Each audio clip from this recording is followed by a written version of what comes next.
have it all the time. And you never know, it could come back around. Yeah. You talk a lot about funding. You talked a lot about funding when I was researching you. And some people jump into funding too quickly, right? And Armanda asked, what's the best avenue to apply for a grant? It's my understanding that new businesses by women, people of color, etc., are encouraged to apply to help with startups. What's your advice to someone who's looking to start up? Okay. Armanda, right? Armanda. So I have two answers for this. The first is I think everybody assumes that they should raise money for the thing that they want to create. And it's fine. Your choice. Yeah. I encourage people to know what you have to do in return for raising that money because somebody expects it back. And when somebody expects it back, you don't have freedom. You owe somebody, right? So before you think about raising, think about whether or not you want to owe, right? Even as I think about my own business, again, I raised $40 million. Now it's easy for like the guy who raised $40 million and sold his company to say all that, which I acknowledge. It's also easy for me to say, look, I'm Stanford educated, like Silicon Valley trained, whatever. I have all these privileges in the world. But I say this because I've experienced it and didn't like it. Yeah. Because it kind of took away that freedom. So first, and I'll get to the kind of funding question in a second, I think it's important for Armanda to think about whether or not she's willing to lose some of that freedom. Because I operate from a place where I am not willing to give any of it, right? Yeah. So my answer to that might not be satisfying to someone who is willing to give some of it up. Now, to kind of raising money, I'll also kind of offer an unsatisfying answer. It's not easy. Yeah. So in the $40 million that I raised, competitors of mine who didn't look like me raised hundreds of millions of dollars. Yeah. Many more folks who looked like me didn't raise anything or couldn't raise anything because the system and the structure is set up to make it difficult, right? So you're starting from a place of difficulty. So let's acknowledge that first and foremost. But there are kind of tools and places out there for, a lot of folks who are probably listening in that they can lean in on. I recently invested in a company called Bags, funny enough. Website is securebags.com. They actually Shameless plug. Work with, I didn't know this question was coming. I know. This is divine. This is how you know. They, and it's a cool company because they work with these like community banks who are looking to offer loans for women and folks of color at competitive interest rates, right? So the reason I'm kind of offering that, and there are a few companies like that, right? But there's one online that you can go and look at and get kind of money relatively quickly, depending on the size of what you need. But the reason I bring that up is because when we think about fundraising, I think a lot of people think about fundraising the way that I did, where there's someone who gets a percentage ownership in your business, right? But there are a lot of community banks that aren't marketing this, that are willing to offer things like low interest rate loans to folks that have a good business and need it for cash flow. And I encourage people to think about raising money in that way too, as opposed to giving up equity for this stuff. Yeah. So, do you want to have freedom? If you want to have freedom, think about bootstrapping. If you're willing to give up some of that freedom, consider some of these kind of community-led efforts that can kind of support you. And if you really want to go for it and willing to give up more of that freedom, then you can consider equity, but also know that that's really, really hard to do. It's really hard to do. It's a completely unsatisfying answer, but it's the truth. And I think that's what our audience needs. Sometimes it's not going to be the satisfying answer. It's going to be the answer that's going to help you get to the next level, So on a personal note, you're on Instagram. It's very much like the culture. Your Instagram feed is very much the culture. I get a nice little bit of fashion. I get fun. I get a lot of music, a lot of hip hop, all of the things. But one of the things that really fascinated me is your new bookshelf. You really do know. That's funny. You just put in a whole new beautiful I wanted one my entire life. I could tell. Yeah. I mean, it has a sliding ladder. Yeah, it's super cool. It's cool. You have you bind books. Mm-hmm. That's like a practice of yours Mm-hmm. of binding books. Mm-hmm. So books are very important to you. Mm-hmm. What are you reading? Oh, that's a good question. Right now, I'm reading this philosopher. His name is Rene Girard. I've been obsessed for a while about envy and jealousy because I've had a lot of it in my life. Meaning my being jealous and envious of people that have had a lot of the things that I've wanted. And I wanted to figure out a way to cope with that and kind of tamper it down, right? Like, I'm willing to admit it. Yeah. And I wanted to understand, why do I harbor these feelings, right? Like, when I was growing up, why did I want to get rich? Why did I want the drip, right? Yeah. And Rene Girard, he was a French philosopher. He did some work in Stanford, where his whole work is around desire and envy. And a lot of us think about this idea of desire as a straight line, like the things we want and the objects that we want, we can go attain it. But it really doesn't work that way. The reason we want those things, the car, the drip, the house, whatever, is because there's a model of influence that has those things that you want. Yeah. So it's not about the object, it's about the person who has the object that makes you want the object. Yeah. And it's this kind of crazy profound thing, because when you start thinking about that, you start to think about why you make certain choices in your life. Yeah. Right? And it's something that we're all subject to having. We want to think that we're not envying other people's having things, but we all are. Yeah. And it might feel demoralizing, but there are ways around it. And instead of being led into following these models of influence, you can choose models of influence, right? So, who are the people that don't necessarily desire the things you want, but you desire being how they show up in the world? Yeah. So, one person that I talk a lot about, who I love and respect, woman Rosalind Brewer. She runs Walgreens. Yes, she's we love incredible. her. And I've gotten to know her for a decade. And here's a woman who wonderfully close with her family, wildly successful. Yeah. Gave me a bit of advice a number of years ago. She was asked by one of my colleagues, can you have it all? And she responded to that colleague. She said, yes, just not at the same time. Yeah. And I think about just how she shows up in the world. And look, I'm sure she has nice things or whatever, but I don't think about that. I think about, how can I model my behavior after her? Yeah. Right? So Rene Girard, I've been reading quite a bit over the past few months or so. Rene Girard. Okay, I wrote it down. I love the idea of desire, because I think that's a very honest conversation for you to say that, I've been envious, I've been jealous, and most of us will not admit to it. Yeah. We act like, oh no, I'm not jealous of anybody. Oh no, I'm not envious of anybody. But if you have any want, right? If there's a wanting in your life, and Esther Perel, if you're not familiar with Esther Perel, the therapist, she's a relationship therapist. She talks a lot about desire in relationships. So I'm glad you brought that up. So good. I'm glad you asked the question. Listen, because your bookshelf was kind of I was real jelly of the bookshelf. My entire life. Books have such an important They place are. in my life, and I got 2 IKEA bookshelves, so that's why I was really, people have their cars and houses. I'm no, bookshelf. Because that is the most powerful place in the house. Yeah, it's important. Because I can go and pull anything from there, right? And my son see it. It's exactly. It's when my nephew comes over, he's like, "BB, you have so many books," and it's because BB is always trying to learn something new. Always writing down too. Always.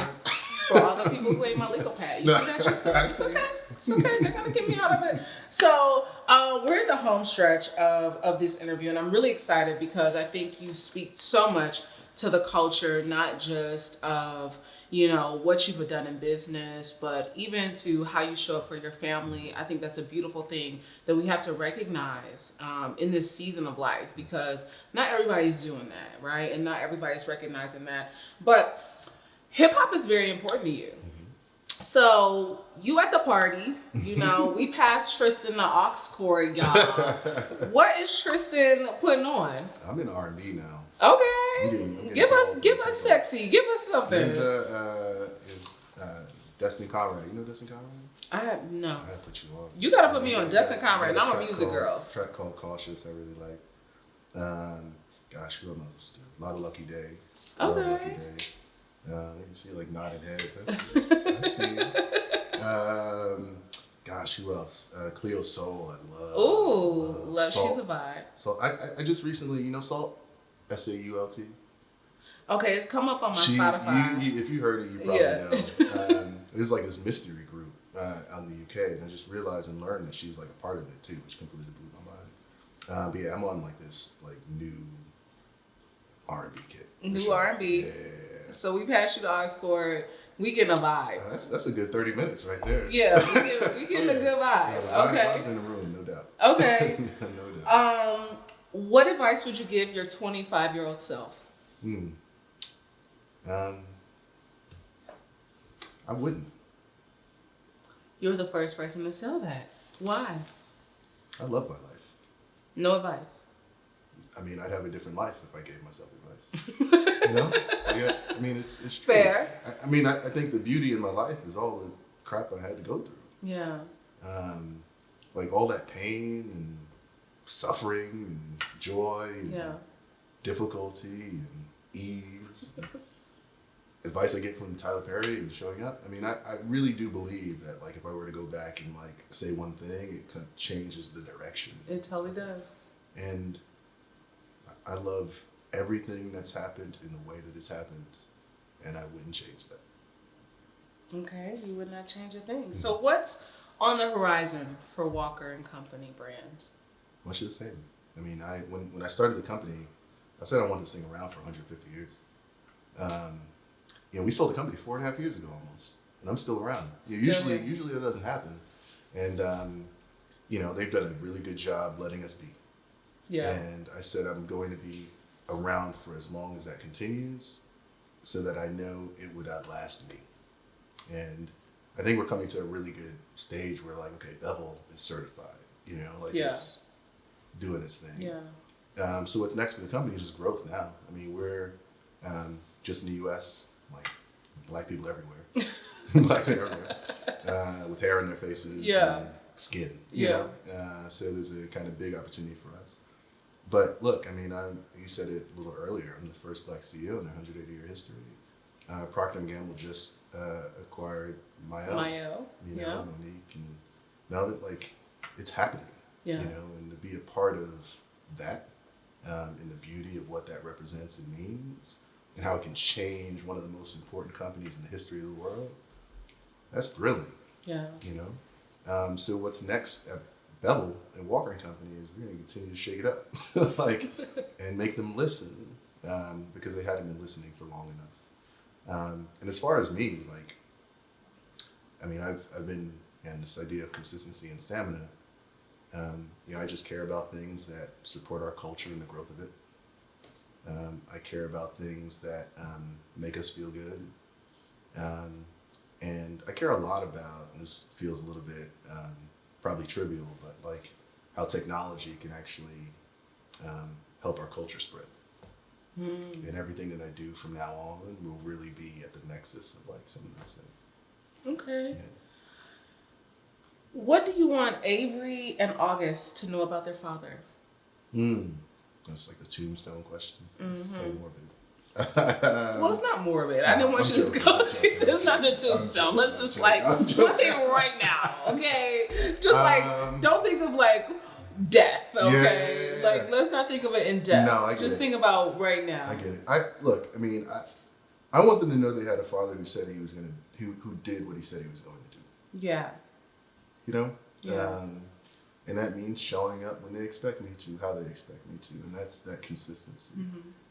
So if I, God forbid, the event eventually will happen, but to have that tombstone, the quote should be, "He was consistent." Yeah. And that to me, if my sons can recognize and live that with love and appreciation, I will have done everything that I could have ever hoped for them and myself and my family, etc. Yeah. Consistency. What's one person that you want to have dinner with that you haven't? Steve Harvey. What? Yeah. Like, he ain't dead. No, I love him.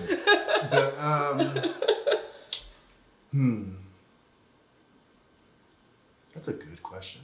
Gosh, I should have anticipated this. You can't anticipate me, Tristan. I know.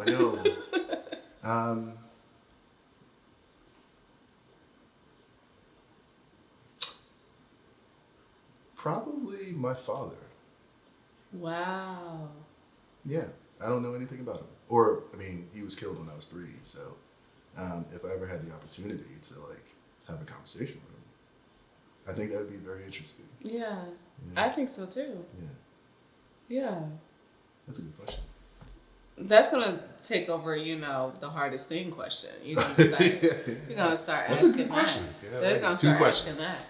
So, Tristan, we actually come to the end of our interview, but for our audience, what final thoughts would you love to leave with our young audience members who are on their journey, traveling through? What would you leave them with? Yeah, I mean, I would say, you want to get a camera? Whatever you like feel the comfortable. presidential speech. I know who you are, Yeah. and that does require doing the work and writing it down. Like I don't think we meander around the world trying to figure it out. Yeah.